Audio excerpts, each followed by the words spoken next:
Isla llamada teatro, con Ed Reseña.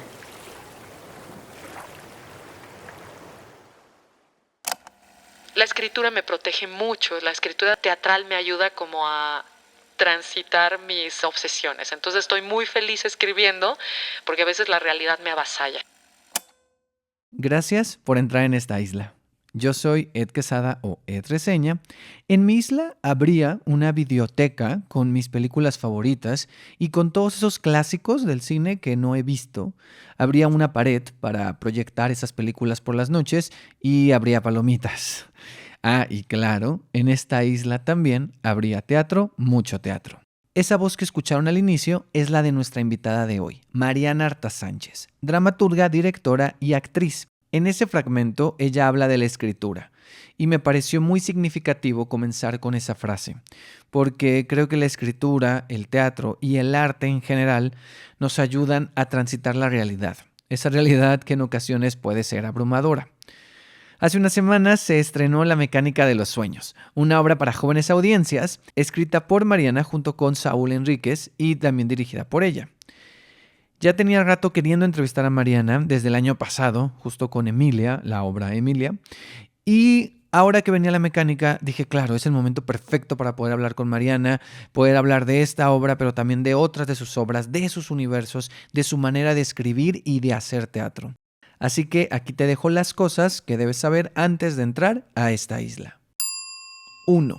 En esta isla hablamos de la mecánica de los sueños, de cómo fue el proceso de escribir esta obra para jóvenes audiencias y cómo fue para Mariana ir conformando este universo de piratas, payasos, rockeros y fantasmas, y que todo esto pudiera llegar a las niñas y a los niños. 2.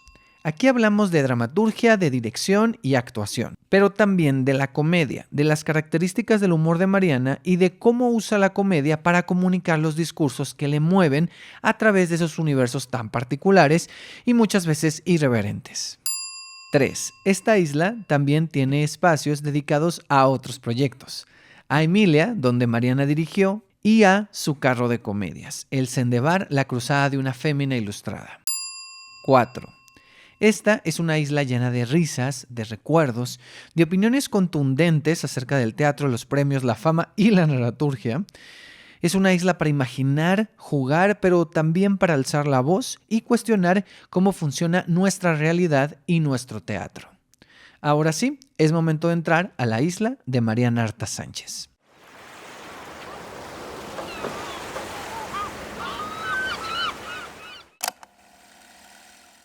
No recuerdo la primera vez que vi algo escrito por Mariana Arta Sánchez, pero recuerdo sorprenderme, emocionarme y reír con los universos tan particulares que crea. Recuerdo ver Un Banjo y Dos Muertos, El fin de Edmundo, La hija de Orson Welles y El caballero de Olmedo y Volver a Fuente Ovejuna.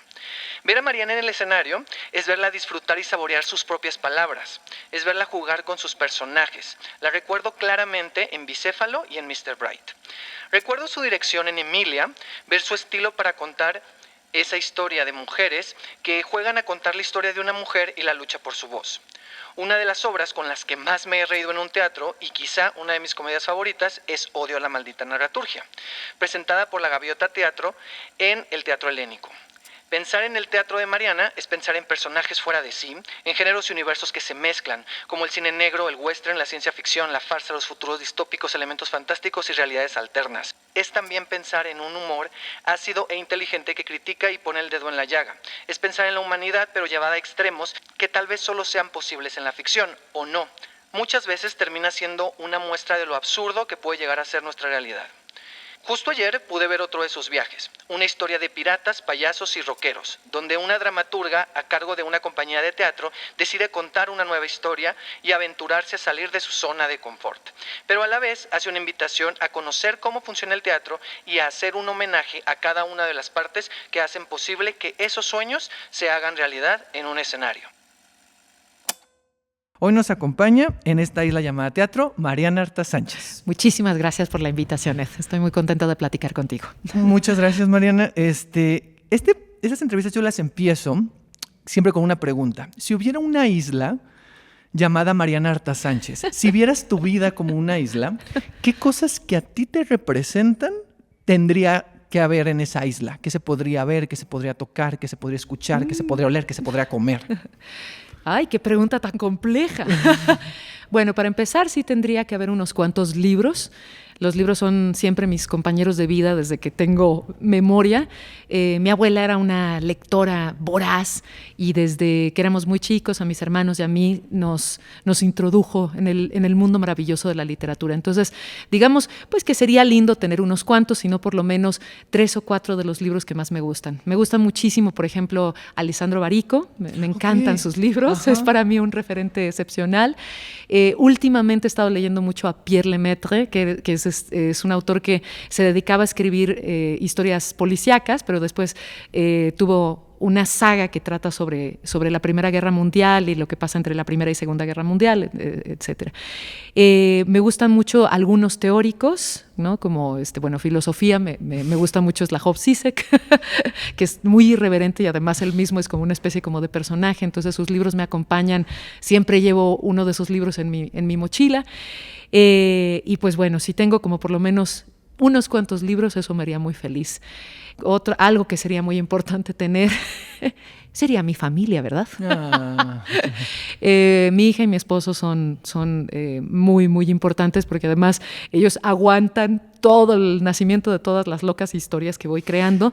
Mi hija además, siempre de niña, en las noches siempre le contaba una historia diferente y lo que era maravilloso es eso, que eran historias muy enloquecidas, siempre, cada noche una distinta. Entonces, imaginémonos por lo menos 7, 8 años de su vida cada noche contándole una historia nueva y teniendo que poner la imaginación como al servicio de la sorpresa. Y además es una chamaca muy exigente. Okay. Ahorita ya tiene 21 años, pero... Claro.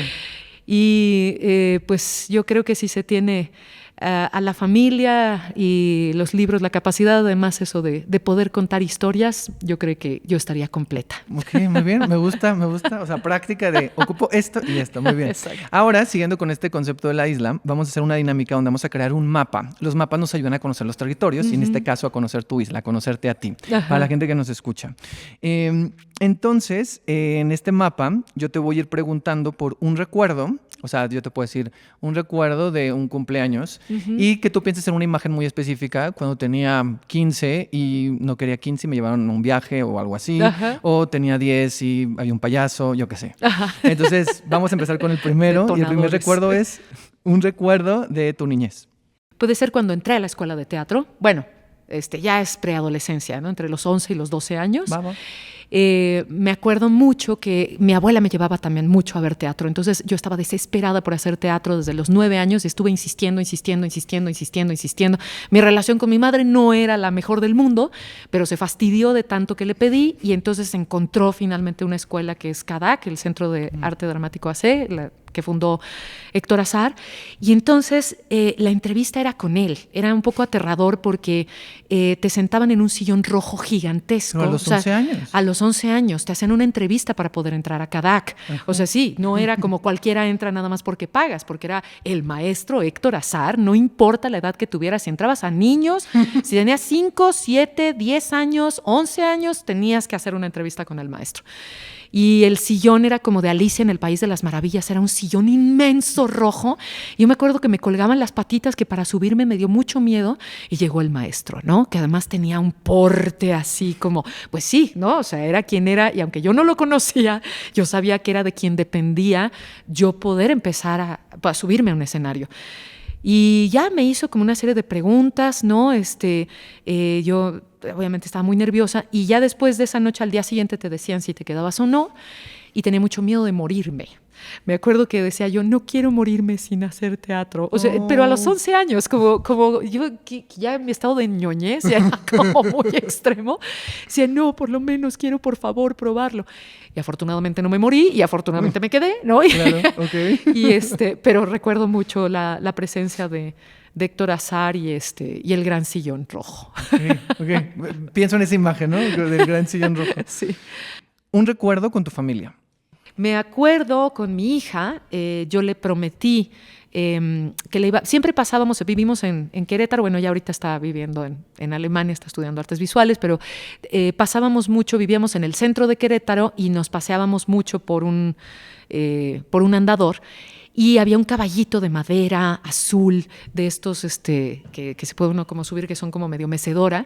Y entonces yo le decía, ay, mi amor, mira, nada más espera que me paguen de tal obra o que me paguen de tal esto y te lo voy a comprar. Y pasábamos y ella decía, sí, bueno. Pasó como un año y cada vez que pasábamos por ahí yo le decía, te voy a comprar el caballito. Y entonces un día, ella tenía 5 años, me detiene enfrente del caballo y me jala el brazo y me pone sus 2 manitas agarrando mi cabeza y me dice, mamá, hay una sola cosa que te voy a pedir. 5 años tenía. Nunca prometas algo que no puedes cumplir. Y me dejó helada. Obviamente al día siguiente le compré el caballo. pero me dijo, ya después de eso, no importa si no puedes hacer algo, solo no lo prometas. O sea, yo puedo vivir sin el caballo. Así, con una visión del mundo tan compleja. A los 5 años. A los 5 años. Y fue una lección para mí, ¿no? O sea, porque me dijo, no tienes que decir que puedes hacer las cosas que no puedes hacer. Di lo que puedes hacer y con eso basta. En el mundo no necesitas más, ¿no? Entonces para mí fue como... Está uno de adulto ahora como que... No, está muy gruesa. Sí, no, yo eso me lo llevo el caballito azul lo llevo en mi cabeza. Mira, me encanta. Tenemos el sillón rojo, el caballito azul. Exacto. Un recuerdo en soledad. Una vez... En la pandemia yo era la que iba a salir yo salí a hacer las compras, escogimos un súper que era la Comer, y perdón, estoy haciendo el anuncio. No pasa pero nada, bueno, no era pasa la nada. Comer que además era como que me gustaba mucho y era muy distópico. Y entonces, cuando llegué al estacionamiento, casi no había coches. Y bueno, bajé, hice las compras y me compré unos rancheritos. Estoy haciendo puros anuncios, No perdón, pasa ¿no? nada. Yo soy fan de los Y entonces rancheritos. sí, qué Ojalá horror. patrocinarían, pero Sí, soy muy los fan. rancheritos. Y entonces ya en el coche, antes de regresarme, en mi Chevy Monza, que es como viejísimo y que lo amamos, ¿no? Estaba yo y entonces me solté a llorar como de agradecimiento porque estaba becada por el FONCA. Y entonces pensé, ¿qué hubiera sido de mí si en estos 3 años, o sea, yo había intentado muchas veces entrar al Sistema Nacional de Creadores y no había podido, y entré 1 año antes de la pandemia y eso fue lo que nos salvó la vida a mi familia y a mí. Entonces me puse a llorar porque dije, qué bueno que fue ahora, ¿no? Y además gastamos poco, estoy pudiendo... Entonces comía yo mis rancheritos y lloraba por agradecimiento por poder proteger a mi familia y que el FONCA me llegó en el momento porque nosotros vivimos del teatro independiente. Entonces, de verdad, sin hacer teatro no hubiéramos tenido para comer ni para pagar la renta. O sea, hubiera sido devastador para nosotros 3. Entonces, fue como una especie de sensación de agradecimiento en mi Chevy comiendo rancheritos. Ok. Mira, ahí está. El sillón, el caballito azul, los rancheritos. Ya está. Para ir trayendo esta parte, primera obra de teatro que recuerdas haber visto. Ay, Dios mío, sí, es que fue con mi abuela. Era una obra muy peculiar sobre una niña que escribía cartas. Todavía me acuerdo que creo que fue en el Teatro de los Insurgentes. También vi La Dama de Negro, me acuerdo muchísimo. Pero la primera que recuerdo es esa. Y justo que era una niña que escribía cartas, era una niña que no podía salir. Y fíjate, hablando ahorita como de la pandemia, ¿no? Es una niña que escribía cartas y las cartas las entregaban los animales. Entonces, la madre tenía mucho miedo de que le pasara algo a la niña y la madre no sabía que se metían animales en el cuarto y entonces, pero ya se hacía amiga de una rata y de un pájaro y así mandaba cartas a la gente para que supieran de su existencia y eran cuentos que le llegaban a la gente con los animales, pero no sabían que era de una niña que estaba encerrada. Era muy bonita. Entonces, así como que yo dije, ¡ah! ¿No? Y entonces, ya las obras que me llevaba a ver para mí eran maravillosas, ¿no? Y fue por eso que dije, yo tengo que estar allí. Ok. Cartas sería la imagen. Cartas llevadas por animales que en principio podrían ser nocivos como las ratas. Ok. Pero Carteras resulta por que es una animal. rata que puede llevar historias y Ok. que Ay. donde menos sospechamos están las mejores historias. En la basura y en lo nocivo están las mejores historias. Tiene todo sentido para tu teatro también, creo. Totalmente. Ok, Sí. La última es, recuerdo de cuando decidiste ya dedicarte al teatro. Pues es esto que te cuento. Fue un momento, yo me acuerdo que el primer cuento que yo escribí, porque antes de escribir teatro, mucho antes escribí cuentos, entonces tenía yo 7 años y me vino una historia y sentí que tenía que escribirla en ese momento y entonces ahí ya me puse a escribirla y poco tiempo después de eso fue que me sentí maravillada justo por lo que se podía hacer con esas historias. Me gustaba mucho leer, pero entonces escuchar a los actores, ver lo que podían hacer con esas historias que estaban en los libros originalmente, me fascinó. O sea, y entonces sí, o sea, como sí recuerdo un día que dije, quiero hacer teatro, quiero hacer teatro, quiero hacer teatro, hasta que logré que me llevaran a la escuela de teatro. Okay. Cerramos esta parte del mapa y ahora quiero, antes de entrar a la mecánica de los sueños, te quiero hacer una dinámica donde yo te digo una palabra y Ajá. tú me respondes con otra palabra. La asociación libre. La asociación, La exacto. asociación libre. ¿Va? Comedia. Una rata bailando tap. La veo. Originalidad. Una gota que cae en el techo y te da un mensaje en clave Morse. Ok, me encanta. Ok, es chistoso, pero sigamos así, porque yo te he dicho que tú me digas una palabra. Ay, yo te no, estoy contando pero me estás más, diciendo, te estoy diciendo imágenes. Perdón, pero me sí. encanta, dejémoslo Sí, así, sí, ok, dejémoslo. perdón. No, pero me fascina porque me encanta, porque lo veo, o sea, tiene todo el sentido. Dejémoslo con imágenes. Ok. Esta dinámica se modifica y ahora son imágenes. Yo te digo una Gracias, palabra sí. y tú me dices una imagen. Sí. Dirigir, Una travesía por el desierto.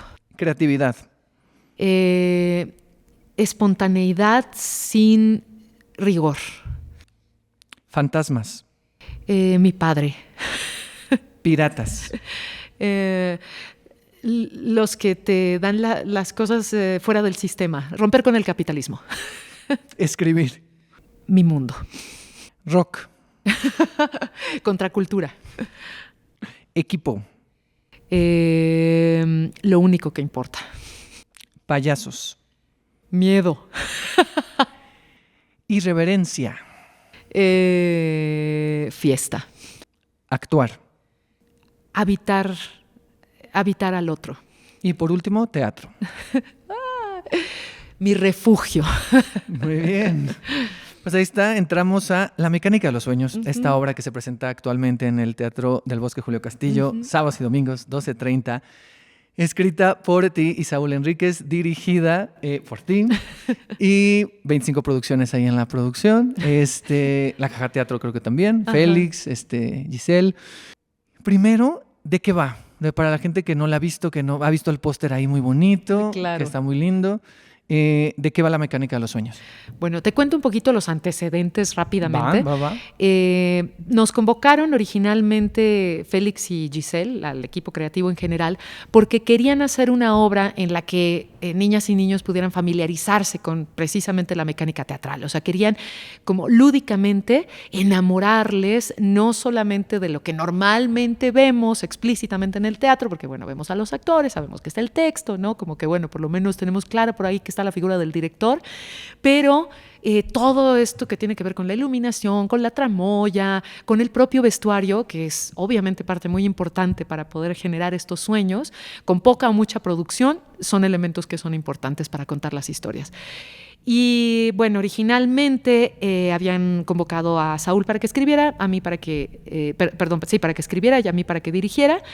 Hubo un proceso un poco complejo en el proceso de escritura con Saúl, porque él tiene mucho trabajo porque está ahorita en el Instituto de Cultura en Cancún y pues básicamente empezó a haber como un problema ahí con la entrega del texto y entonces se decidió que lo acabáramos escribiendo a la par.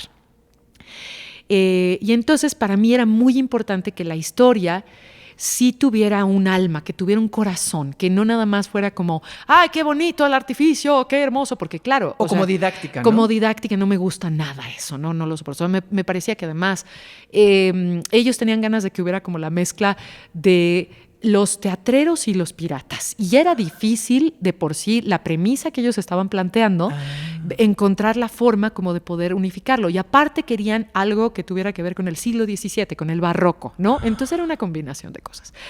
Y yo dije, bueno, pero necesitamos obviamente un objetivo, ¿no? Un personaje que vaya más o menos guiando toda la historia. Y pensé justamente en nosotros mismos, en nosotros como creadores, que de pronto estamos tan interesados en que el premio, que el producto, que sea nada más la parafernalia, que nos olvidamos de que el público existe. Entonces me interesó hacer un personaje que es una dramaturga que está frustrada, que de pronto que no sabía existencialistamente para quién estaba escribiendo. Y de pronto dice, ¡ah! Hay gente aquí, ¿no? Este monstruo de 1000 cabezas. Me encanta. O sea, cuando yo dije, nos está diciendo que somos un monstruo de 1000 y le agrega claro, cabecitas, ¿no? Cabecitas. Y que te puede tragar o que te puede llenar de vida y que finalmente sí es fundamental porque cada vez que nos paramos en un escenario, en que sea la misma obra y tengas 500 representaciones, cada grupo de espectadores es diferente, nunca va a ser el mismo y de eso depende la espontaneidad de lo que estás presentando, que no se lo estás contando a la misma gente. Entonces, pues de ahí surgió la idea de hacer a esta dramaturga frustrada que lleva 400 años escribiendo lo mismo. Y pues lo de los piratas es porque la historia era de piratas, ¿no? Y entonces da la oportunidad de equivocarse a vistas de la gente. Y entonces tenemos también la maravilla del error en el teatro. Y que también los niños digan, no tengo que hacer las cosas bien desde el primer día, no tengo que satisfacer las exigencias de un mundo que todo el tiempo me está diciendo que sea productivo, que sea bueno, que sea el mejor, que sea competitivo. No, que las cosas se hacen en equipo y que te vas a equivocar muchas veces antes de lograr algo. Entonces, pues esa era la idea como de este viaje. Okay. Y lo que puede ver, o sea, la gente es la historia de esta dramaturga, ¿no? Exacto. Y es su compañía. Exacto. Es su compañía. Los propios actores y actrices no saben por qué tampoco hacen las cosas, que es también es una especie de alusión a estos universos incluso empresariales donde tú te metes de godín, checas tarjeta, no te importa si la empresa para la que estás trabajando está destruyendo el mundo o si hay una ética de trabajo, no te importa. Tú checas tarjeta, cobras, te endeudas y nunca estás pensando por qué haces las cosas, no te detienes. Entonces, de pronto los actores cuando los sacan de su zona de confort y les dicen, bueno, vamos a cambiar y ustedes van a ser parte de esto y hay otras personas que van a ser parte de esto, se descontrolan porque tienen que pensar por qué hacen las cosas. Y yo creo que esa es una pregunta que adultos y niños nos tenemos que hacer. O sea, en este mundo voraz donde parece que todo está organizado y nuestra libertad depende de realmente unos pocos, necesitamos volver a preguntarnos por qué estamos haciendo las cosas. Entonces esa es la aventura con la dramaturga, se equivoca varias veces, descubren en el camino la historia de este pescado, ¿no? Del robalo melodramático. Y pues resulta que el robalo en realidad no es tan malo como parece, pero también es porque se tragó las historias de la hija de un payaso. La hija del payaso también representa estas figuras de los niños y niñas que están presionados porque sus padres les piden que sean como ellos. Y ella es poeta, ¿no? O sea, eres hija de un payaso, bueno, ni modo, pero tú naciste poeta, ¿no? Y tu padre lo tiene que aceptar. Entonces también es una historia, la propia historia. Entonces hay varias historias, es la historia del pescado, de la hija del payaso, de los piratas, y la travesía de los piratas es por ese mundo de muchas historias que coinciden o confluyen en esta misma perspectiva, de que tenemos que trabajar juntos y tenemos que trabajar para los demás. Y también hay algo que me llama mucho la atención. Ese mensaje me encanta porque es el mensaje que al final te quedas, ¿no? Del equipo, ¿no? Incluso de cómo en todo tiempo se me olvidó el nombre, pero el de la bucanera como el asistente. Prolegómeno. Siempre le dice señora de señoras. Ajá. Y en un punto ella le dice, no, o sea, ya, no me digas así, o sea, no soy tu señora. Somos amigos. Sí, o sea, es muy bonito también eso que pasa también y que se me hace muy actual en el teatro, por ejemplo.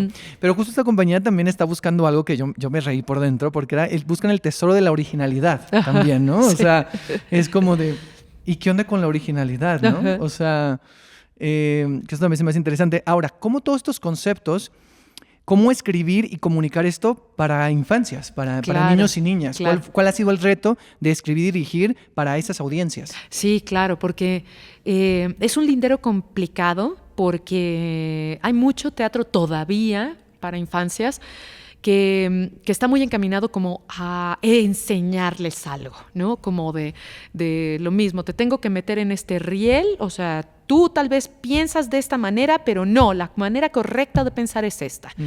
Entonces, lo que queríamos era que a través del juego ellos se dieran cuenta de que jugar está bien, que está muy penado, y además después incluso de la pandemia, que los pobrecitos y pobrecitas, ¿no? Metidos en una computadora y están en el teléfono, y entonces siguen una serie de reglas. Ahora les cuesta mucho trabajo jugar en los patios de juegos. En los patios de juegos lo que me cuentan, que los niños ahorita se están aburriendo mucho en las escuelas, ¿no? Y es porque se les está olvidando cómo jugar. Y en el juego es el laboratorio social por excelencia.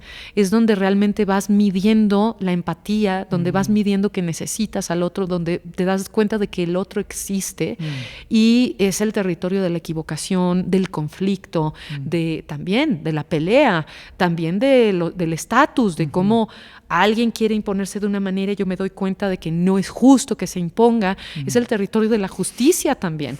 O sea, el juego es todo. Sí. Y si quitamos el juego del mundo, estamos jodidos. Sí, perdón, sí, ¿puedo sí. decir? No, aquí puedes hacer lo que quieras, ¿eh? Tú Bueno. date. No sabía si se podían las groserías. No, claro que se puede. Pero, sí, en tus textos están, pues tus personajes Exacto, las dicen, sobra, pues pero porque no tú sé. las dices. No pasa nada, adelante. Ajá, sí. Entonces es eso, queríamos infundirles las ganas de jugar, las ganas de escribir una historia y luego cambiarla y luego escribir otra, y al final pensar, tal vez una de estas historias que se me ocurren se pueden convertir en teatro, por más locas, extrañas, ridículas, absurdas, resulta que sí pueden conmover a alguien y que pueden hacerlo soñar y reír. Justo. Qué bonito que lo dices, o sea, yo la vi ayer y porque ayer justo vi la función.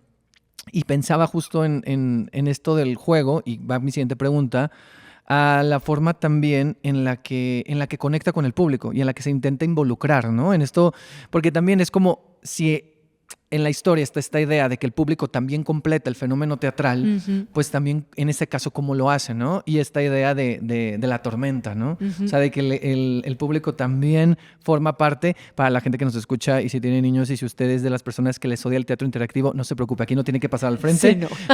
pero sí tiene que ser algo desde su asiento. Entonces, también cómo fue esta idea de encontrar esa interacción, porque muchos, aparte de esto de la tormenta, pues siempre hay también se rompe la cuarta pared, porque se da cuenta la dramaturga que existe alguien, le dice se me olvidó el nombre, prolegómeno.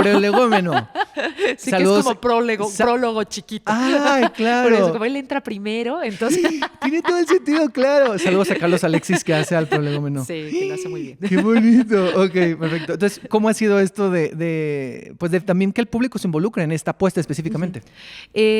Cuando justamente nos convocaron Félix y Giselle, Félix Arroyo y Giselle Sandiel, ellos querían que niñas y niños estuvieran en el escenario, lo cual era muy complicado, Okay. ¿no? O sea, como que hubiera algunos grupos de niños que llegaran un poco antes y entonces pudieran estar adentro ayudando con la mecánica.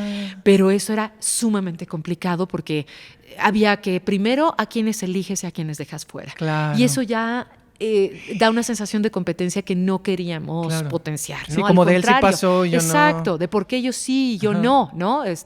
Si yo también llegué temprano, sí. Entonces yo dije, no, olvídalo, eso no nos funciona para lo que estamos haciendo. Y entonces ya pensamos, ok, entonces que estén desde sus butacas. Y había una interacción que era mucho mayor, pero alargaba un montón la obra. Entonces tuvimos que acotar un poquito a que la tormenta solo fuera paz, paz, pum, pum, porque a veces había una sinfonía y entonces era con aullidos y rugidos, etcétera, que estaba muy bonita, pero ahí sí debo decir que fue como, nos cortaron un poquito las alas por la duración. Sí, entonces, sí. ni modo. Entonces, sí está la tormenta, que de todas maneras es muy bonita y es un solo signo, y es un signo donde justamente el público desde el principio hasta el final está generando ese mundo. Entonces, claro. Sintiendo que generas muchas otras cosas, pero por lo menos es un signo acotado al paz, paz, pum, pum. Okay. Ahora te quiero hacer, siguiendo con la mecánica de los sueños, una dinámica que es de respuesta corta Ajá. y son las preguntas sin filtro de la mecánica de los sueños. Ajá. ¿Va? Entonces yo te pregunto cosas que tienen que ver con la historia y tú me dices lo primero que se te ocurra. Ok. Va. Si tuvieras una compañía de teatro pirata que viaja por el mundo y solo pudieras dirigir y actuar teatro que no fuera escrito por ti, ¿qué autoras o autores te gustaría que se montaran? David Holguín y Gerardo Mancebo del Castillo. Si pudieras pasar un día en el Triángulo de los Fantasmas de los Espíritus de los Teatros Olvidados, ¿qué les preguntarías? Cómo generar las transiciones más sutiles e interesantes entre una escena y otra, porque eso es lo más difícil en la dirección. Y sí. Okay, Sí. okay. Si un pez se tragara algunos de tus escritos, en lugar de ser el róbalo melodramático, ¿cómo se llamaría ese pez? Ay, Dios mío. El ignominioso y atroz vertedor de sueños de los mundos alternos. Me encanta. Perfecto, lo describe. ¿De cuál área del teatro crees que casi no se habla o se muestra y debería hacerse más? Del sonido, la música, que es fundamental. Sí. ¿Qué le agradecerías a ese monstruo de las 1000 cabecitas? Que mantengan viva la posibilidad de la presencia y que no tendría sentido que siguiéramos contando historias si no pudiéramos generar convivio. Y para terminar esta parte, ¿qué es lo que más te sigue sorprendiendo del teatro, de esa mecánica de los sueños? Que es absolutamente imprevisible y que te orilla a romper la verticalidad, quieras o no. Vivimos en un mundo de poder, de estatus, pero de pronto para que la magia se logre tiene que haber esta sensación de que todos somos igual de absurdos, igual de ridículos, que todos tenemos miedo, que todos tenemos... Si no, no se logra. Si el actor se siente más que el público, si el público se siente más que el actor, porque a veces hay banda que llega también diciendo, oh, voy a juzgar lo que veo, te tienes que poner en un territorio de hermandad para que el teatro funcione. Y eso es lo más hermoso. Okay. Qué lindo. Ok, terminamos esta parte. Faltan 2 para terminar como toda esta sección de la mecánica. En la historia, la bucanera, esta dramaturga, quiere escribir algo nuevo, se aventura a eso. De repente le cuestionan, hasta alguien le dice, es que en una historia las partes tienen que tener sentido, ¿no? O sea, ¿tú cómo te enfrentas a crear una nueva historia? Lo que normalmente me pasa es que la cotidianidad todavía me sorprende mucho y eso también yo creo que gracias a la maternidad me enseñó mucho de eso, ¿no? Porque además cuando más febrilmente empecé a escribir fue a partir de que me convertí en madre y cada cosa cuando uno dice, esto es una semilla para una obra de teatro y esta también es una semilla para una obra de teatro y son las imágenes detonantes que pueden ser como cosas que parecen muy sencillas, muy absurdas. O sea, no sé, ahorita pienso que una vez vi un vagabundo que estaba en Querétaro en invierno y estaba cubierto con una cantidad impresionante de ropa y entonces se quitaba un saco y hacía un saludo al sol de yoga. Y luego se quitaba otro saco y otro saludo al sol, hasta que se quitó yo me quedé mirándolo y eran como 25 capas de ropa y es una imagen que uno dice, hizo yoga en algún momento y de dónde sacó toda esa ropa y por qué se la quita y luego se la vuelve a poner y hacía un ritual para quitársela y para ponérsela, como a las 6 de la mañana, ¿no? Pocas veces me levanto a esa hora, pero vi al vagabundo hacer el saludo al sol y entonces empiezas a hacerte preguntas, ¿quién es? ¿Por qué hace yoga? ¿De quién es la ropa? ¿Por qué lleva toda esa carga? ¿Todavía se pone más cargas en la vida o por qué se impuso esa penitencia? Entonces esas personas que no tienen nombre, cuando empiezas a hacerte preguntas, empiezan a tener nombre y yo creo que los personajes son así. O sea, son seres que están desprovistos de nada hasta que les empiezas a hacer preguntas. Okay. Y es muy bonito. Y para cerrar la mecánica de los sueños, ¿qué puede esperar el público que venga a verla aquí al Julio? Pues primero se va a divertir, quiero pensar.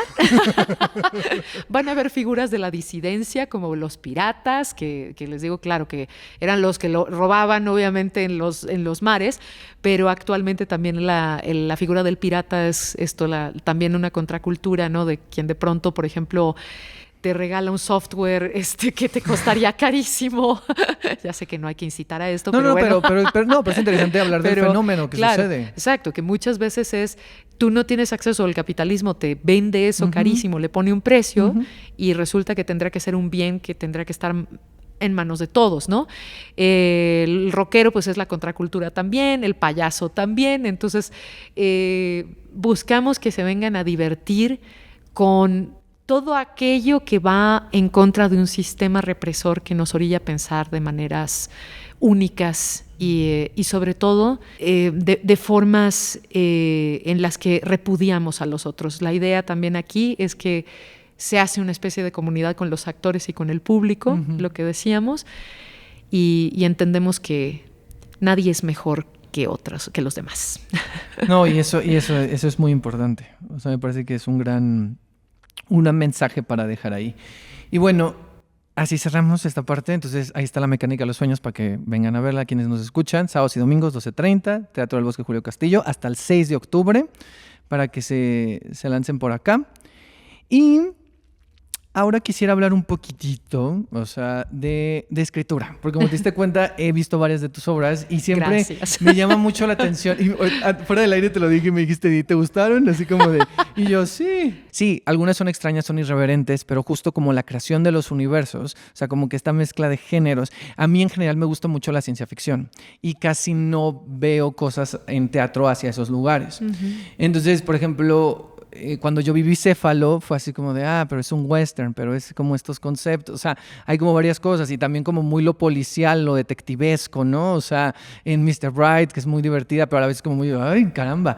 O sea, entonces hay como cosillas sí que se me hacen muy interesantes. Quisiera preguntarte cómo te relacionas tú con la comedia, con el humor negro, con la crítica, con todos estos elementos. ¿Cómo te relacionas con la comedia y cómo describirías tu humor? Bueno, pues para mí la comedia es absolutamente fundamental, es como orgánicamente vivo a través de la comedia.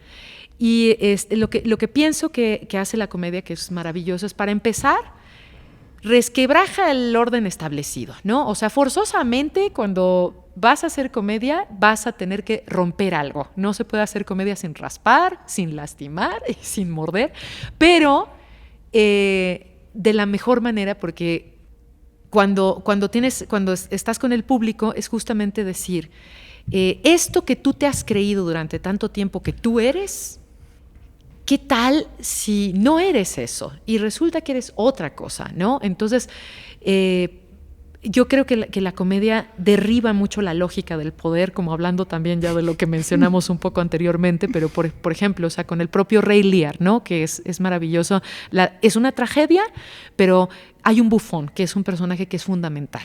Y todo el tiempo el bufón es el que le puede hablar al poder directamente sin ser asesinado. Entonces, si le vas a decir la verdad al poderoso, es mejor que lo hagas riendo. Entonces, también es un camuflaje para decirle al poderoso, lo que estás haciendo está mal, pero no se lo dices abriéndote, rasgándote las vestiduras o poniéndote como víctima, sino le estás diciendo, lo que tú estás haciendo es absurdo, lo que tú estás haciendo es ridículo, lo que tú estás haciendo es innecesario. Tú te sientes demasiado importante y no te has dado cuenta de que cagas y te vas a morir como todos los demás. Entonces la comedia es una forma de bajar el nivel de aquel que se cree muy importante, ¿no? Y entonces eso es hermoso, o sea, como ponernos a todos, darnos la sacudida y decirte, perdón otra vez por la grosería, tú también cagas, ¿no? Claro. Tú también eres absurdo, tú le tienes miedo a las mismas cosas. Por eso siento que es un lenguaje fundamental. Y la segunda cosa que es muy importante es que enfría la cabeza. O sea, cuando vemos un melodrama, por ejemplo, que hay melodramas muy buenos, ¿no? Pero estás chillando y entonces dices, el pobrecito, mira lo que le hicieron, es una víctima. O en la tragedia que te arrebata el aliento, ¿no? Y entiendes esa condición de la vida.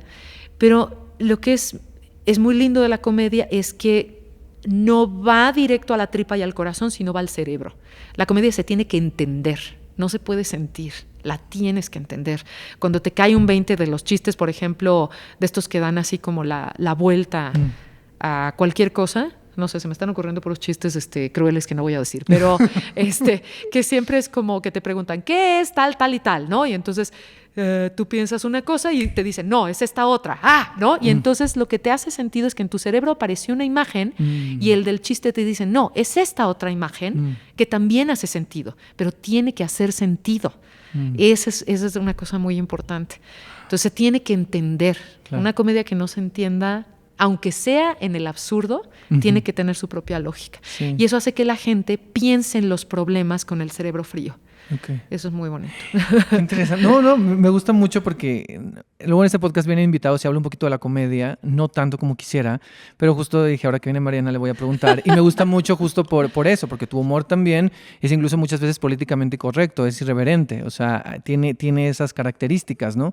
Pero es lindo lo que dices, o sea, de que te enfría la cabeza, ¿no? O sea, me quedo con esa idea porque también te hace como pensar y que tenga incluso sentido aún en el absurdo. O sea, pienso, y te lo dije fuera antes de empezar a grabar y ahorita en la introducción, pues Odio la maldita narraturgia, es una comedia que a mí me gusta mucho, que pareciera que es solo como para teatreros o gente que entiende de teatro de lo que es la narraturgia, pero yo cuando la vi me reí mucho y sentí que el público también se estaba riendo y disfrutándola mucho. Entonces, por ejemplo, este es un claro ejemplo y quiero, para la siguiente pregunta, ¿cómo vives tú el ver obras que tú escribiste, pero que tú no sé si fue el caso de esta, pero sé que de otras, donde tú no te involucraste tanto en el proceso, sino tú entregaste el escrito, te invitan un día, tú vas y la ves? ¿Cómo vives eso de ver tus palabras con la visión de otra dirección? Pues siempre es maravilloso porque ya que uno termina de escribir la obra, pues lo que se espera es que la vida tenga vida propia, ¿no? O sea, como que la vida de la obra, ya sea en los escenarios. Yo obviamente cada vez que escribo una obra de teatro, siempre escribo un personaje como pensando en mí, porque tengo mi compañía independiente, entonces yo digo, igual y vamos a montarla en algún momento. Es imposible porque soy muy obsesiva, compulsiva y a veces sí estoy escribiendo mucho más de lo que obviamente nosotros podemos producir, ¿no? En nuestras condiciones de compañía independiente. Pero me gusta mucho ver cuando ya alguien más monta una obra, digo, esto sí funciona, esto no pensé que se podía decir de tal manera, pero funciona mejor dicho de esa manera. Este enfoque que le dieron al personaje es muy, muy nuevo y disfruto muchísimo porque, pues sí, lo que uno quiere es que haya muchas posibilidades también a futuro, ¿no? Cuando yo ya no esté físicamente, lo que deseo es que esas cartas de amor a la humanidad, que son las obras de teatro, de pronto puedan seguir teniendo vigencia en alguien que yo ni siquiera me imagino que va a existir en el mundo, ¿no? Exacto, sí. Hablando de escritura, ¿qué estás escribiendo actualmente? Me pasaron aquí algo que Mañana 5-0. ¿Qué es esto? Cuéntame. Porque sé de eso y sé de otra cosa que te quiero preguntar ahorita también. Ajá. Entonces cuéntame de Mañana 5-0. Bueno, pues como en 2 años voy a cumplir 50 años y estaba yo escribiendo ahora muy compulsivamente. Los últimos años estoy escribiendo mucho justo porque veo estas imágenes y digo, tengo que escribirla, ¿no? Y ya, son obras que quién sabe si se van a poder montar o no. Dije, ¿y qué tal si me pongo un reto de en 2 años escribir 50 obras, pero por pedido? Entonces, la idea es que algún teatrero venga y me diga, yo quiero un monólogo así, y asado, y entonces digo, voy a escribir eso, pero por lo menos voy a tener, si no la certeza de que se monte, voy a estar más cerca de que la obra se monte, ¿no? Okay, claro. Porque te la van a pedir porque quieren hacerla. Entonces, yo no me involucro en la parte de producción y se la hago un poco a la medida a la persona, pero además pongo todo esto que ahorita, como yo sufro de trastorno obsesivo compulsivo, eso sí, diagnosticado y toda la cosa, la escritura me protege mucho. La escritura teatral me ayuda como a transitar mis obsesiones. Entonces estoy muy feliz escribiendo porque a veces la realidad me avasalla. Entonces por eso estoy escribiendo tan enloquecidamente ahora. Y dije, pues mejor le escribo a la gente. Entonces, pues está el proyecto para quienes escuchen y tengan ganas. Todavía hay lugares. Ahorita ya están los primeros 25 pedidos. Voy a estar escribiendo alrededor de 2 obras. Es un reto. No sé si lo voy a lograr. Si no lo logro, pues ya no lo logré ya. Pero ahorita la idea es... O sea, ya hay 25 ahorita. 25 pedidos. Pedidas. Ahorita. 2 escritas apenas porque acabo de empar ahorita. O sea, la idea es justo... Yo cumplo en octubre. Entonces, la idea es ahorita que en octubre del 2026 ya yo tenga las 50 obras escritas. Y a ver cuántas pueden estar montadas. Claro. Sería increíble, ¿no? Y pues están realmente a un precio muy módico, Ok. porque la idea es que más bien que cuando ya las monten, pues sea como el 10% nada más, están los precios muy baratos. Se puede consultar en la página de nuestra compañía, que es www.sabandijasdepalacio.com. Ahí se pueden ver como las normas de esto. Y pues eso, la idea es eso, que yo complemente mis universos enloquecidos con los universos enloquecidos de De alguien quienes más. las pidan. Ok, Sí. muy bien. Pues ahí está. Que este podcast luego sí lo escucha gente de teatro. Sí. Entonces, si ahí hay alguien teatrero, teatrera que lo quiere, que quiere encargarle una obra a Mariana, pues ahí está. Entren a la página de Sabandijas de Palacio para que ahí puedan ver las bases y se pongan en contacto y ya vean cómo va a estar el asunto. Pero qué gran reto, ¿eh? Ojalá lo logre. Hablando un poquito, me quiero salir tantito de la escritura, pero quiero hablar de dos cosas. Tú también eres actriz y diriges.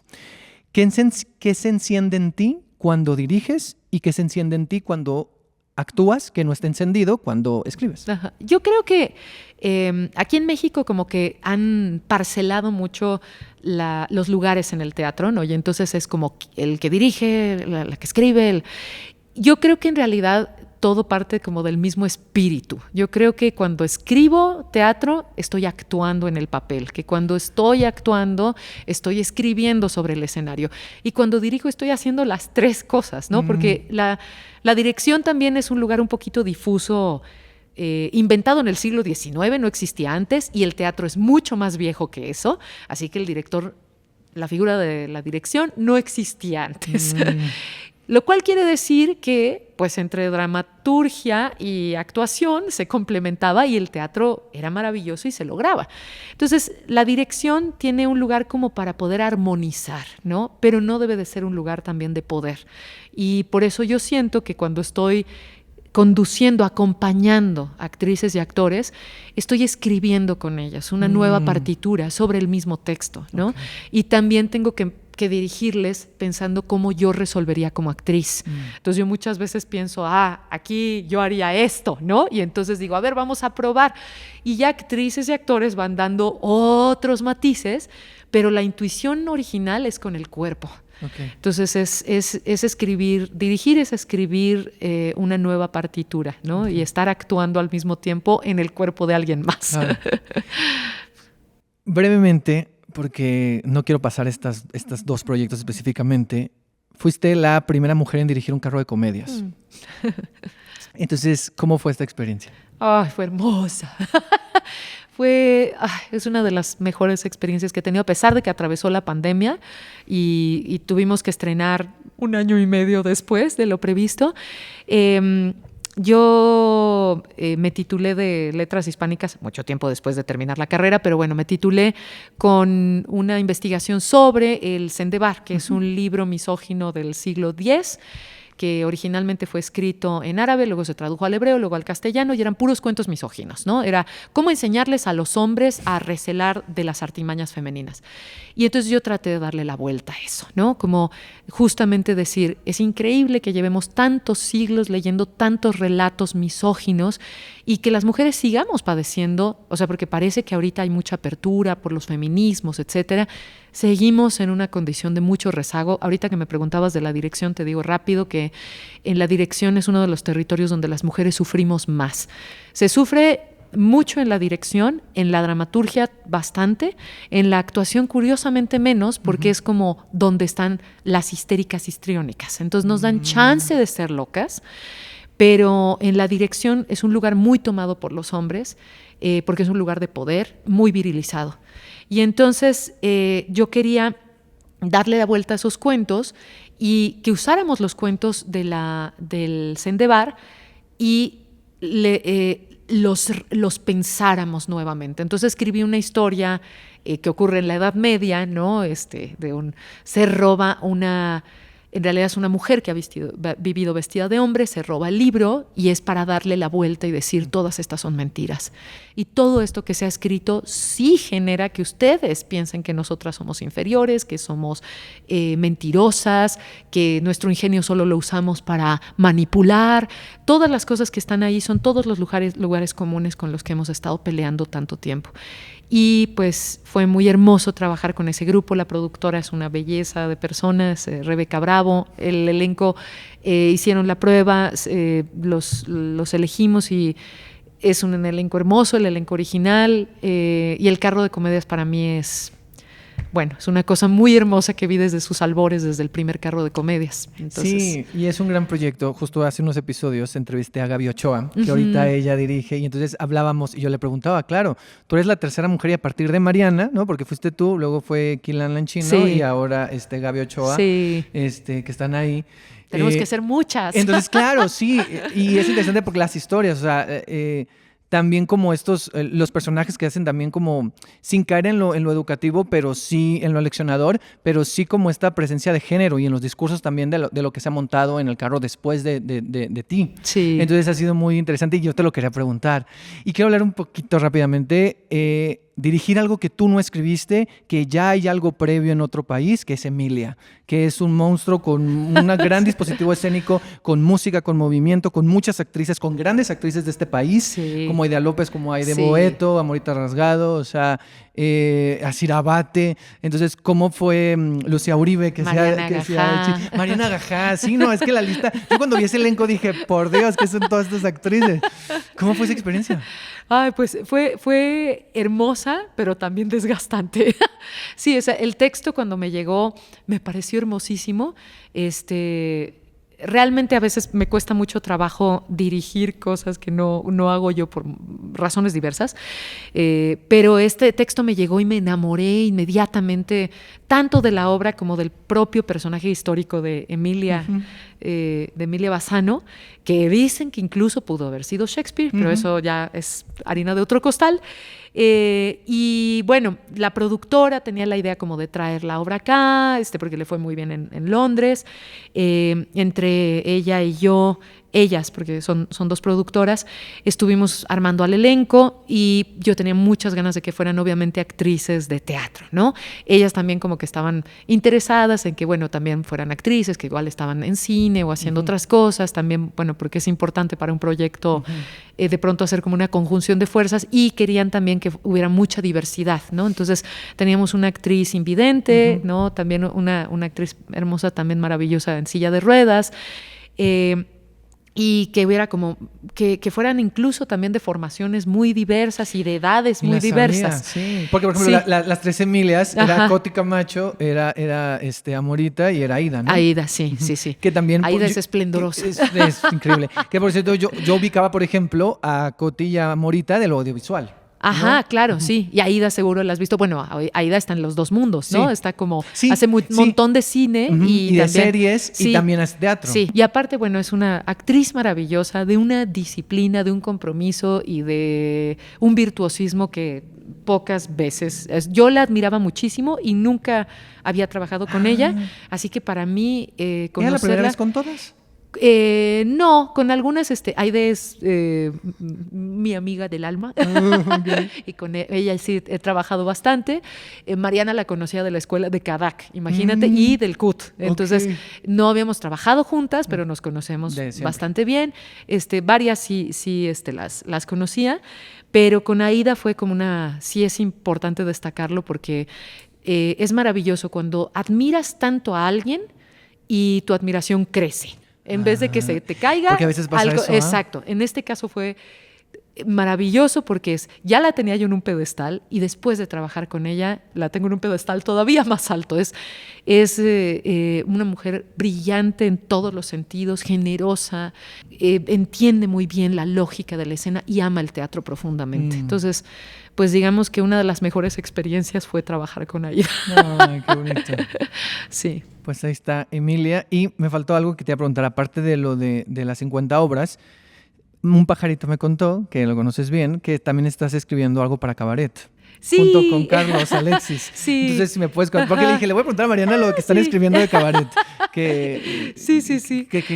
¿Qué onda con el Cabaret? Pues adoro hacer cabaret y ahora que conocí a Carlos Alexis, primero estuvo en la asistencia y después entró como actor y estoy muy contenta de conocerlo porque además es un chavo joven, comulgamos, políticamente tenemos la misma ideología y somos muy felices, somos chairos de corazón. Okay. Entonces, conocerlo fue padrísimo porque es un chavo muy inteligente y además muy sensible y no tiene estas ínfulas que luego también chavos de su edad pueden llegar a tener y él no, él creo que también ama muchísimo lo que hace.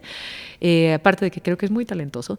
Y entonces me dijo, oye, pues mira, es que vi tu proyecto de que estás escribiendo obras. Y le dije, sí, claro. Y cuando me dijo, aparte, que era cabaret y que quería hacer como una crítica a los fachos y todo eso, yo dije, perfecto, de aquí soy. Y pues ya le escribí una obra que se llama No te metas con mi cucux.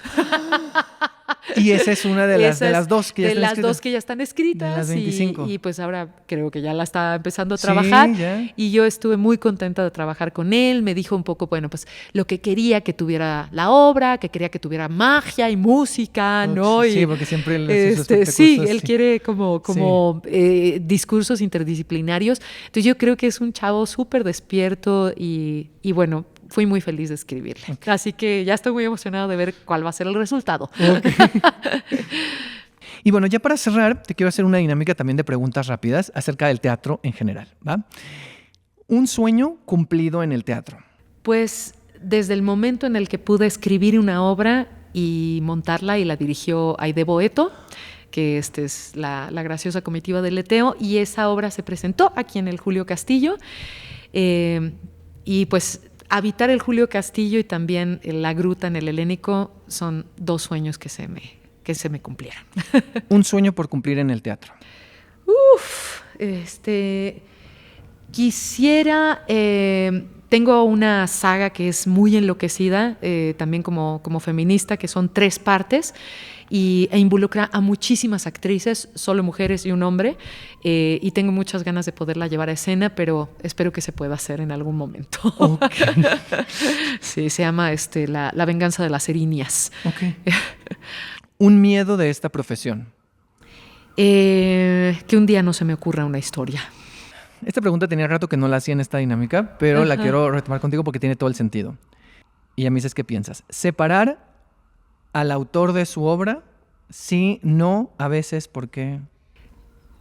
En mi caso es muy complicado porque como justamente escribo pensando mucho en cómo montar las obras, me cuesta, pero repitiendo lo que ya platicamos un poquito antes, es que las obras eventualmente tienen que vivir por sí mismas, ¿no? O sea, creo que sí tendría que ser el culmen de cualquier obra, particularmente en la escritura. O sea, ya digamos que cuando uno está dirigiendo, cuando estoy actuando, cuando uno está dirigiendo o actuando es mucho más difícil, ¿no? Porque estás demasiado presente, pero en la escritura dramática yo creo que sí tendríamos que intentar que la obra se desprendiera completamente de la persona. Ahora, otra cosa que creo que es muy importante es, a mí no me gusta nada la cosa de los premios y la fama y la no sé qué y la no sé cuánto. O sea, creo que no tendríamos que trabajar en el teatro pensando en el reconocimiento, tendríamos que pensar más bien en perder la identidad mediática para fundirnos en la identidad de nuestros personajes. O sea, yo creo que el autor tiene que desaparecer en esa medida, en que es horrible tener que venderse y convertirse en producto, eso es horrible, y el teatro tendría que ser lo contrario. No, me parece muy interesante. Es curioso porque yo le iba a enfocar hacia otro lugar. Me gustó hacia dónde la enfocaste. Ya como consumidor. Es decir, ¿cómo separas ahora con el Me Too y con todo esto? O sea, ¿cómo separas el hecho de me gusta esta obra o, por ejemplo, en cine con Woody Allen o con ciertos autores? O sea, hay esa separación de ¿puedo ver la obra sin pensar en lo que esta persona está haciendo o de lo que ha sido acusada? Pues ahí también es bastante complejo el tema. Y sé que, bueno, y justamente es muy polémico. Yo sigo leyendo a Foucault y sigo viendo a Woody Allen, ¿no? Creo que sí tendríamos que tener como la posibilidad de hacer una separación porque son juicios morales sobre el artista. Y creo que tendría que diluirse justamente la idea del artista como, repito, como producto. El arte nos convoca hacia otros linderos. Y potencia reflexiones. E incluso ver una película que pueda contradecir lo que el propio autor es, porque pasa también, ¿no? Incluso Dostoyevsky decía cuando estaba escribiendo Los hermanos Karamazov, de el personaje que piensa lo contrario que yo me está ganando y me está convenciendo. Entonces, digamos, es un territorio de batalla humano, en donde no vemos el culto a aquel que creó eso, que después, claro, que bueno, ya repitiendo, ¿no? Como mucha gente que le trata de sacar como más bien provecho económico, monetario y de ser famoso y todo esto. Pero yo creo que cuando el arte se hace con honestidad, te puede tocar y mover de maneras insospechadas y anular una obra artística por castigar moralmente a quien la ejecutó. Es un territorio peligroso, ¿no? No significa que tengas que estar de acuerdo con esa persona, ni que tú estés avalando sus conductas, porque la obra en sí no es parte de esas conductas. Otra cosa es si en esa obra artística hubo abuso. Eso es distinto. Si en esa obra uno sabe que golpearon a la actriz, el no verla sí es una postura, porque la obra misma implícitamente conlleva el acto reprobable.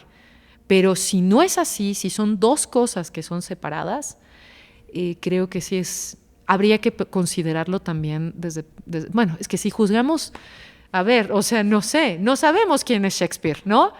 Entonces te vas a poner a juzgar y Molière habría muchas cosas que decir, o de la propia corona, o de cómo se vendían, o Velázquez, que aunque él siempre defendía a los locos y a los... pero estaba metido completamente con la corona, ¿no? Y si juzgamos a todos los artistas que tenemos, ¿qué vamos a hacer? Imagínate, ¿no? Claro. No, y te agradezco mucho tu respuesta, porque justo esta pregunta no la hago siempre porque justo genera como esto, pero sobre todo con las autoras y autores me interesa saber su opinión y me parece que es importante también, ¿no? Incluso, a veces siento que la cancelación solo por la cancelación a veces nos evita la conversación. Y creo que también es importante enfrentarnos a esa conversación. Por supuesto. Uh-huh. ¿Cómo llevas la crítica o comentarios tanto positivos como negativos hacia tu trabajo? Pues en realidad los comentarios me gusta escucharlos y también tiene que ver con personas a las que uno les da como el voto de confianza, ¿no? Es decir, como habrá mucha gente que vaya a ver tus obras ya queriendo que no le gusten, ¿no? Y una acaba detectando a esas personas. Y entonces yo no me enojo porque sé que las cosas que hago no tienen por qué gustarle a todo el mundo. Sería estúpido tratar de hacerlo. Sé que va a un público dirigido. Ahora que estoy escribiendo muy teatro hacia la izquierda, también para criticarnos como izquierda, para ver qué es lo que estamos haciendo bien, qué no, etcétera. Mucha crítica a la derecha. Yo sé perfectamente bien que va a haber un público que no va a querer ver esas cosas, pero para mí es importante decirlo, ¿no? Y va a haber críticas en muchos niveles. A veces alguna persona que dice, tiene un EFI, entonces estoy enojado nada más porque tiene un EFI, tiene el Julio Castillo, entonces voy a ir para que no me guste. Y entonces uno escucha, tomas lo que realmente dices, esta persona fue muy puntual, dijo algo que es completamente cierto, ¿no? Estaba muy largo el principio de la mecánica de los sueños y no hay problema, la cortamos, ¿no? Porque es cierto, uno dice, coincide con lo que yo misma estoy viendo como autocrítica. Entonces, ya me lo dijeron dos personas, yo autocríticamente lo veo, pues lo corto y lo arreglo. Yo pienso que en el teatro tenemos que estar dúctiles a arreglar las cosas, pero no a traicionarnos, ¿no? Entonces, si me estoy divirtiendo es que hay algo que está bueno en esto, si me divierto genuinamente. Y no lo hago para figurar, sino para que cuando lo vea, cuando lo esté haciendo, refleje eso que yo quería decir. Y si no, tratar de ajustarlo hasta que lo logres. Pero yo creo que tiene que ver con la honestidad con uno mismo, con ser honesta con lo que quieres decir. ¿Qué crees que necesita cambiar en el teatro mexicano? Uy. Una. Ya es de las últimas preguntas. Pues los egos, para empezar, ¿no? Pero eso es imposible. porque también es con natural, o sea, ya se peleaban desde el siglo de oro, ¿no? O sea, Góngora ya se estaba peleando con Quevedo y se odiaban, ¿no? Cervantes se odiaba con Lope, ¿no? Entonces, creo que de pronto la gente se quiere mucho y eso hace difícil trabajar. Y ahorita con las redes sociales es más difícil, ¿no? Casi contratan luego a personas por cuántos seguidores tienen y no por su discurso. Los premios hacen mucho daño. La lógica de los premios es una lógica competitiva. Yo no estoy de acuerdo con los Metro, lo digo aquí. Dilo. No me gustan. No me gusta que la gente juegue a la competencia y que de pronto parezca que un trabajo es mejor que otro solo porque tuvo una presea. Puede ser porque un trabajo no tuvo el apoyo suficiente económico, porque no tuvo el circuito de exhibición que necesitaba.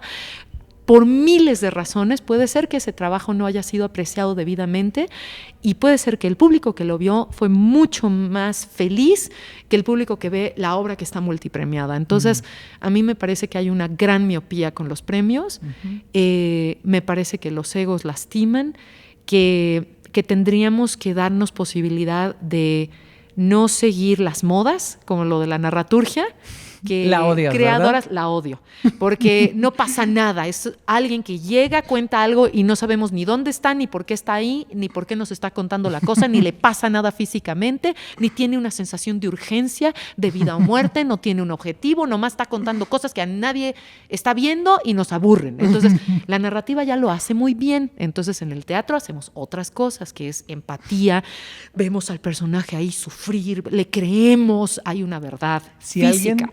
Si alguien te pidiera en el reto que escribieras algo de narraturgia, no ¿lo lo voy a harías? hacer, no.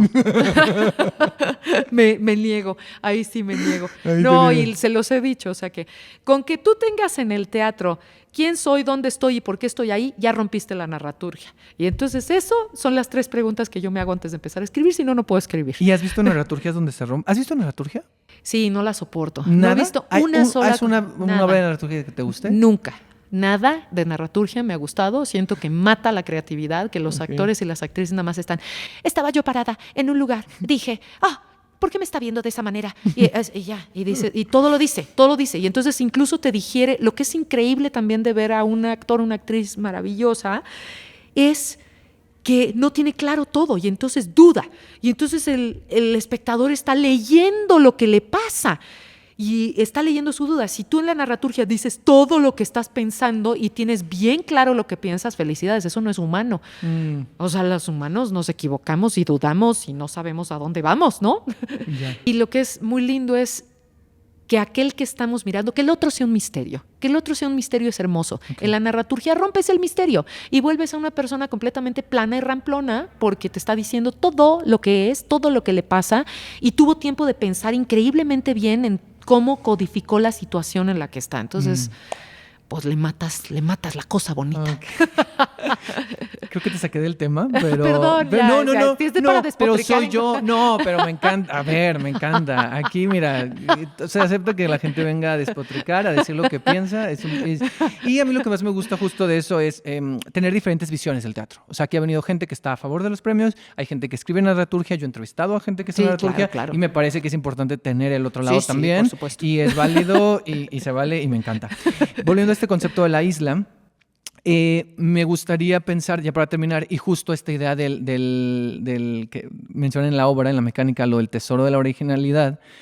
Aquí yo quiero pensar también en un tesoro. Estamos en esta isla y hay un cofre del tesoro.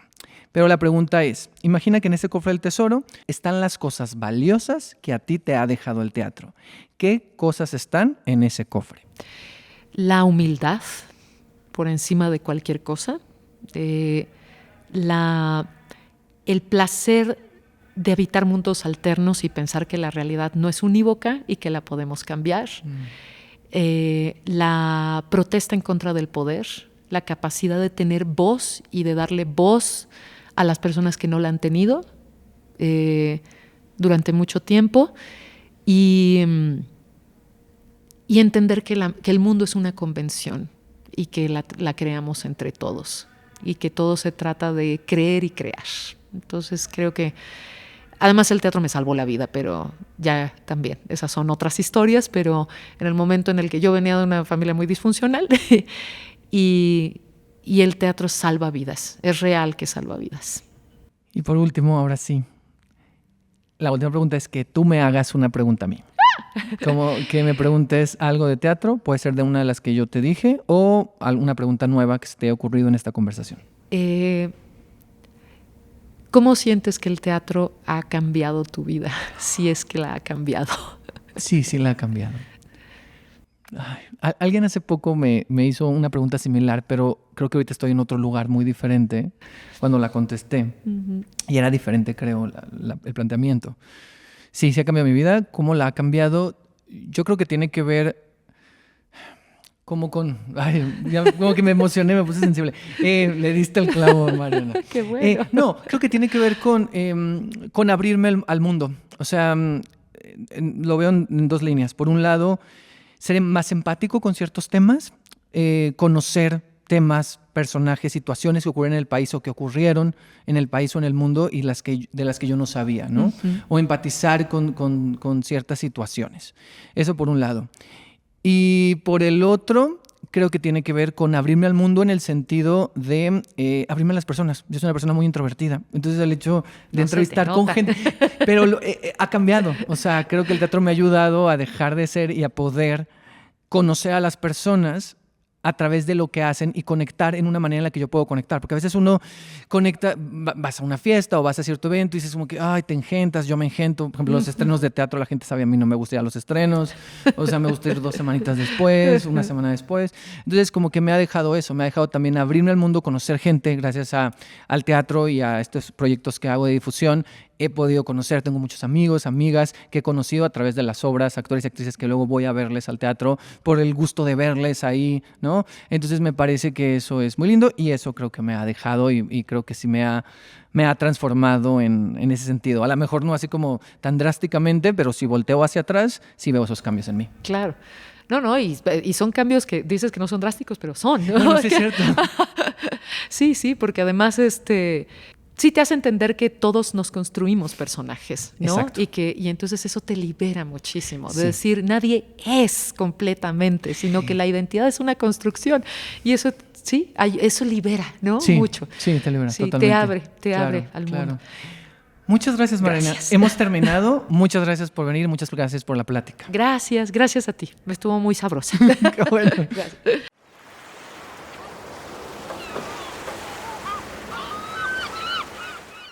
Esta fue La Isla de Mariana Arta Sánchez. Muchas gracias, Mariana, por tu tiempo, porque justo Mariana no vive aquí. Entonces, esta plática fue justo después de una de las funciones de La Mecánica de los Sueños. Y muchas gracias, Mariana, por la conversación, por tu visión del teatro, por las risas y por permitirnos entender un poco más de tus universos, de esos universos tan particulares que creas. Para mí es muy importante poder conversar con autoras y autores cuyo estilo propone algo. Y creo que definitivamente es el caso de la dramaturgia y el teatro que hace Mariana. Y tengo que decir que a mí sí me gusta la narraturgia. De hecho, se lo comenté a Mariana después de terminar de grabar.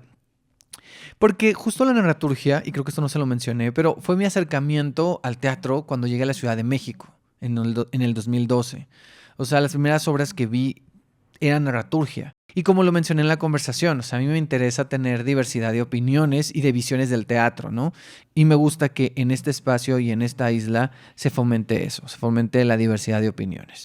Gracias también a Carlos Alexis por hacer posible esta entrevista. La Mecánica de los Sueños cuenta con las actuaciones de Astrid Romo, Carlos Alexis, Margarita Lozano, José Grillet, Angélica Bauter, Daniel Bertier y Priscila Rosado.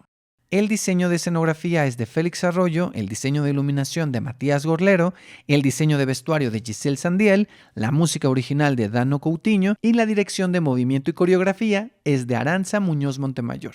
La Mecánica de los Sueños se presenta sábados y domingos a las 12:30 de la tarde en el Teatro del Bosque Julio Castillo en el Centro Cultural del Bosque, hasta el 6 de octubre. Pueden comprar sus boletos ya sea en la taquilla o en teatroinval.sistemaDeboletos.com, o sea que es la página de boletos ahí de Teatro Inval, pues ahí también pueden comprar sus boletos.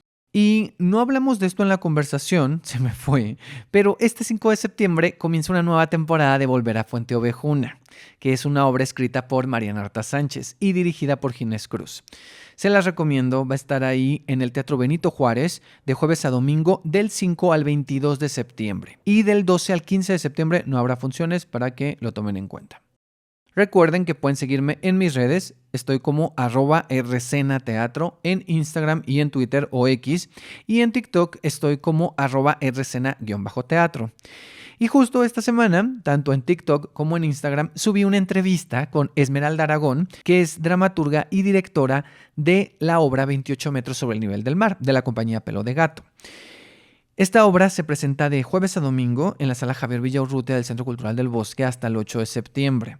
Se las recomiendo mucho y si quieren saber de qué va esta obra, pues vayan a ver la entrevista. Está ahí en TikTok y en Instagram. Y me dio mucho gusto poder platicar con Esmeralda, poder conversar con ella, aunque fuera un ratito. Entonces ahí sí pueden disfrutar de esta conversación. Dura como 7 minutos y cachito y quedó linda, así para que vayan a ver la entrevista. Recuerden que cada semana, o cuando se puede, saco una nueva edición de mi newsletter Ed Recomienda, donde hablo de 3 obras para ver el fin de semana o durante la siguiente semana. Así que pueden suscribirse a edrecena.substack.com. Substack es al final con C y K. Ahí les pido un correo y ahí cada semana les llegarán mis recomendaciones. Es momento de despedirnos y dejar esta isla. Gracias por haber estado aquí. Nos escuchamos en un próximo episodio. Y si no, de seguro nos vemos en el teatro. Adiós.